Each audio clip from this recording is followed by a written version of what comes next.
మన పార్వతీపురం నియోజకవర్గ ఎప్పటి నుంచో కళ సీతానగరం బ్రిడ్జ్ అనేది.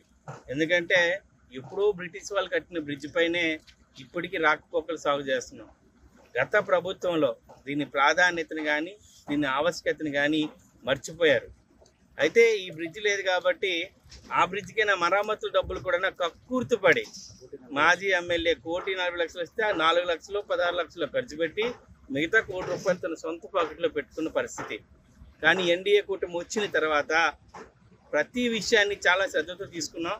ప్రజల సంక్షేమం ముఖ్యం, అభివృద్ధి ముఖ్యం అని చెప్పి అందులోనే వచ్చినట్టే ప్రభుత్వం కాంట్రాక్టులతో మాట్లాడి వాళ్ళకి కావాల్సిన డబ్బులు విడుదల చేయించి బ్రిడ్జ్ని కూడా శరవేగంగా పూర్తి చేయిస్తున్నాం. రేపు రాబోతున్న మే ఆర్ జూన్ కల్లా బ్రిడ్జికి ముహూర్తం వస్తుంది. రాకపోకలు కూడా ఇక్కడే సాగుతాయని మీ అందరికి ఖచ్చితంగా చెప్తున్నాం.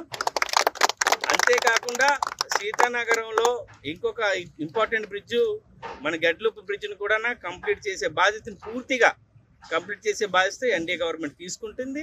అలాగే ఇంకొక బ్రిడ్జ్ మన బూర్జు నుంచి చినాంకలంకి వెళ్ళే బ్రిడ్జ్ను కూడా ప్రతిపాదించడం జరిగింది, బడ్జెట్లో ఆమోదించడం కూడా జరిగింది.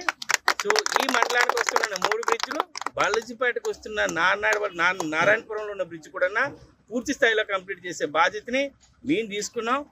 రాష్ట్రం అభివృద్ధి చెందాలి, ఆ అభివృద్ధిలో పార్వతీపురం ముందు ఉండాలనేదే నా సంకల్పం, నా భావన. మిగతా పార్టీలాగా ఈ వైఎస్ఆర్సీపీ పార్టీలాగా రాజకీయ కక్షలకు చాలా దూరంగా ఉంటాం.